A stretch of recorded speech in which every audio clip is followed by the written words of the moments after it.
This is my altar I just constructed for the goddess Oshun and Oshumare, and I produced this track celebrating the mother of the rainbow and the fire in the water and the rainbow in the waterfall. So this is my project, Shamada, and how it relates directly to Black psychology and the African-centered concepts we've been studying in the Introduction to Black Psychology course. I kind of had an epiphany about my project, and it's from the reading Educating African-Centered Psychologists Toward a Comprehensive Paradigm by Piper, Mandy, and Rowe. And it says, the central characteristic of what a person does and the central problematic of African identity in the West is the same. The distinction between who we think we are and who we really are. We need a way of reconceptualizing identity or conceptualizing identity that is consonant with the cosmic reality in which identities were framed. No one can call a person into existence that did not bring that person into existence.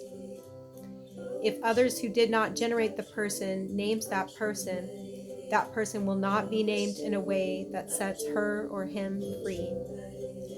Others name us to imprison us in the power and the construct of the symbol, meme, the name. Our job now, therefore, is to call ourselves into existence psychologically. And this was just one of those, every time I do a dive into African-centered epistemology or Black psychology, there's a moment where just the entire mind gets blown. This is the entire mind. And I realized that my project, Shamada, it's a play on words. It means a call. And it's really this idea of spirit calls, and then we answer back. We call the spirit calls to us, and this forms this rainbow bridge and this energetic vibrational connection.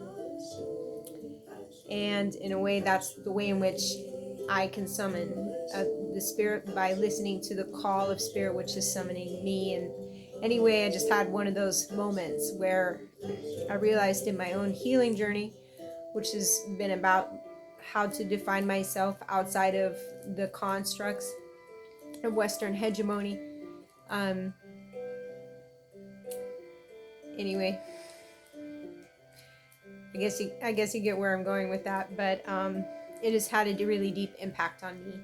And once again, it was yet another concept from the African-centered worldview that just is the illumination of the soul. Black psychology is the illumination of the soul. So, in witnessing the liberation, the pathway of liberation for African people, and watching the brilliance of African American people who are, I just don't even have words to describe how much respect and admiration I feel for the Black psychology movement, and how potentially healing these concepts are for non-African people who take the time to care about the Black experience from the point of view of African people and African-centered scholars. So I feel really grateful, and just want to acknowledge the work of the BPP at CIIS, and just have so much respect for your work. So anyway, thank you for tolerating my attempt to understand multiculturalism from a perspective that is defined by those who are defined as the multi and culturalism. So I really like the way that African-centered scholarship really locates Africa in its rightful place as being sort of the origin and progenitor of so many concepts, including psyche and psychology, that were then appropriated by the West.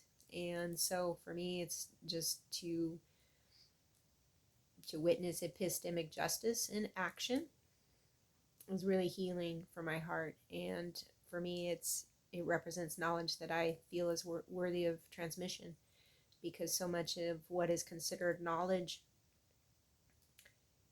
is a transmission of the African cultural contribution to this world, um, without being stated as such. So this is a deep dive, and I think it's important.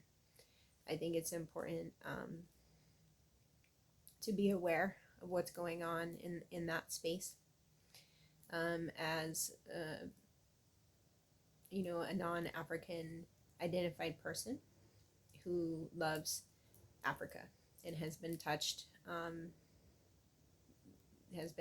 by African spiritedness in my soul work and in my healing path and art and music.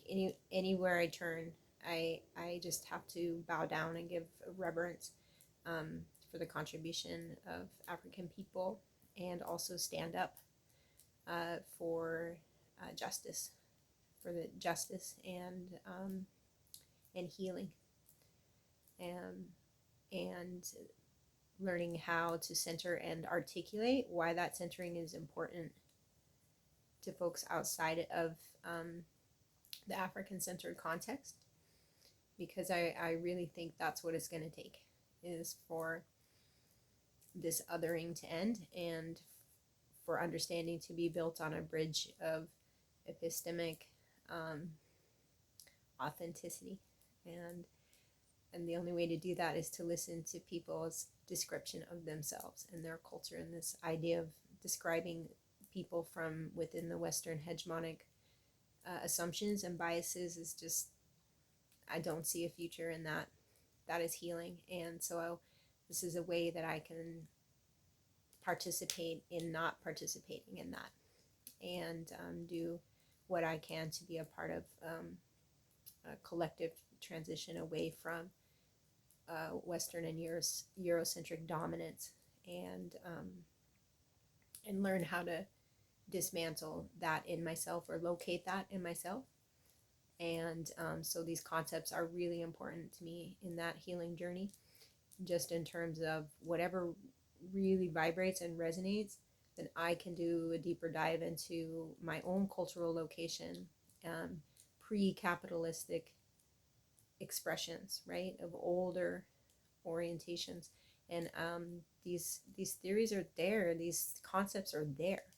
And so I think by African people reclaiming their indigenous concepts, I feel that can be an inspiration for others to do a deeper look inside their own orientation and discover where it is their own concepts of spiritness live, so that there can be more a respectful circle of humanity, and that humanity has more respect for all the dimensions of existence, our Mother Earth, and other species, and the honoring of cultural authenticity and boundaries all the way around. So anyway, that's my spiel, and I just need to proofread my paper. I did it. It's a small miracle. So thank you, thank you, thank you, thank you, thank you, thank you, thank you. It has been a wonderful and very challenging class.